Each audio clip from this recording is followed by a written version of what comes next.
Hey, crypto family. So it looks like today we're having a little pullback from the recent rise we had over 4,000.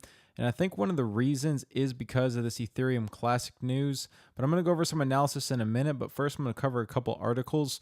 So the first article today is about Ethereum Classic and it actually being under attack. So it says, one of the top 20 coins by market capitalization, Ethereum Classic, has suffered a serious attack and a possible double spend. ETC is down by more than 8% in the last 24 hours.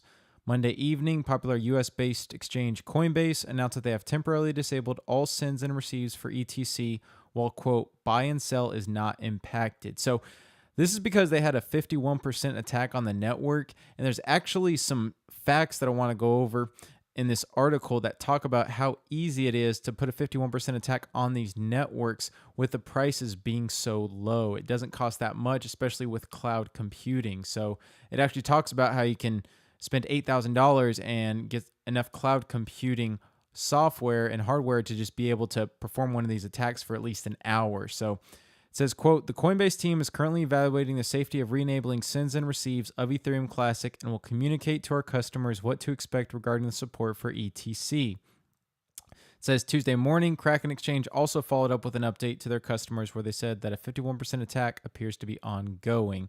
So again, a lot of exchanges were halting deposits and withdrawals. And again, you saw the ETC price just start to plummet.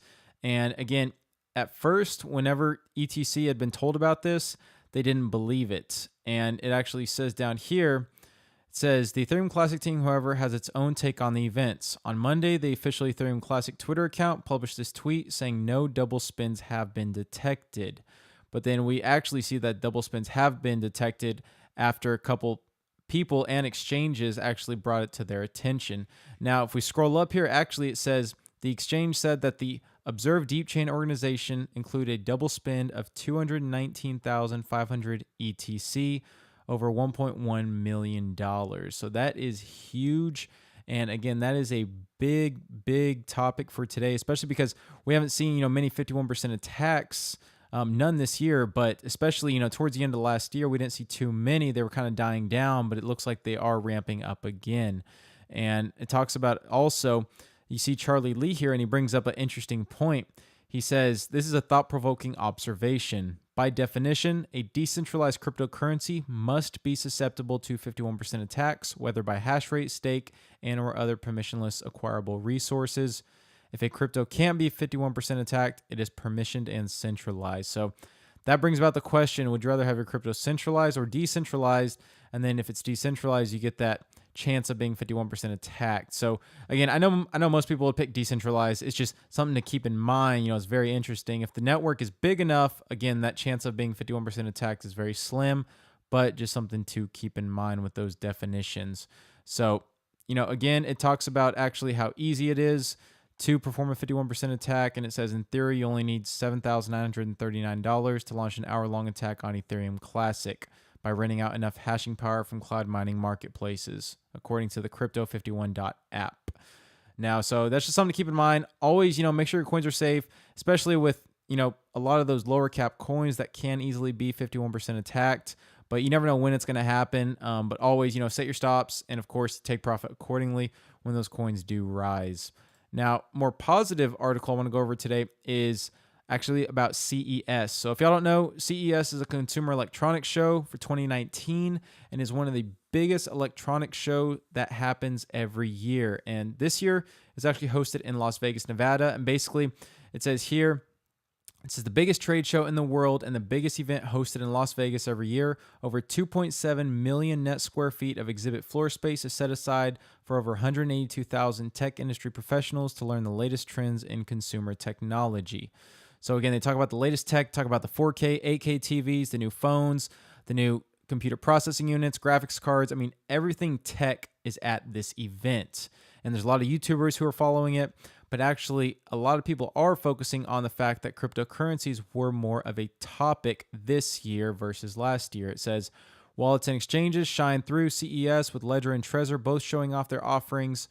Both are available at major retailers and could be expanding their presence in the market in 2019. So Ledger Nano S actually launched a new wallet called Ledger Nano X, and it's a Bluetooth-enabled hard wallet that can hold up to 100 crypto assets, which is 6 more in the previous version. So again, they're making some big advancements in their wallets. And it says retailers are crypto curious. Retail's biggest pushback against accepting crypto as payment is volatile pricing, but they're not necessarily against blockchain technology. CES had a range of informative sessions throughout the week to demystify crypto for merchants. So again, it says during the Great Crypto Debate, MakerDAO President Steve Becker and Bitcoin Foundation's Brock Pierce participated in a roundtable discussion about the viability of crypto as both currency and technology. And it talks about PundyX, who is showing off their new blockchain-based phone. And it also talks about video games and advertising and media in general. They're actually getting more into the space because of how blockchain technology relieves the biggest pain points for ad agencies, including nearly $20 million lost to ad fraud. So again, there's a lot of solutions that blockchain technology can fix. It also talks about mobile technology and how that's getting more into the crypto space. And then also how it shifts the shift from ICOs to STOs, so security token offerings, how that's going to be big. And again, how just more people are interested in the lessons learned, and how none of the speakers are pulling back from crypto. They're just applying the lessons learned and moving forward. So again, there is a lot of big things going on at CES this year, and I believe they're going to talk about crypto more. I know AMD was actually, supposedly they're going to talk about their Ryzen 3000 series, and they're also going to mention something with crypto. But again, that still remains to be seen. We'll have to see what happens with that on Tuesday. But it's just great to see this technology, again, advancing and more people talking about it. Now, looking at the market today, again, not too much going on. Bitcoin's down 1.4% to $4,013. Ethereum's down 4.4% to $149. XRP's down 2.5% to 36.3 cents. Bitcoin Cash down 4.3% to $159. Then EOS down 3% to $2.76. Now, Tron is actually past Bitcoin SV, and it's in the 9th spot, up 6% today to 2.4 cents. So again, that thing is still going strong. Now, going over some analysis for Bitcoin. So this is the 4-hour chart here. And you can see right now that, we did pass above 4,000 here, but we have not been able to maintain that close above it. So you can see right now that Bitcoin did get close to climbing above it again, but has still stayed under it at 39.83. So again, I'm going to turn this line red. So that is now resistance, previously support. So we need to get it back above 4,000 to show that positive momentum. Now, this blue dotted line here was the date that Bitfinex did shut down for maintenance for 7 hours. And you can see we had a small dip there, but again, not too much going on. So wasn't too big of an event. But again, just something I want to keep in mind for people, just in case there was a lot of volatility surrounding that event. Now, something else I want to point out is the 50-day moving average and the 128-day may cross, so which is not good. If this 50-day starts crossing under the 128-day, that is not a good sign. Okay, these need to stay on top of one another, and this 200-day at the bottom, and they are currently in a positive trend, but if this 50-day falls below the 128-day, then that could be a shift in the momentum. Now, next support level we're looking at is 3,800. So this is the next strong support.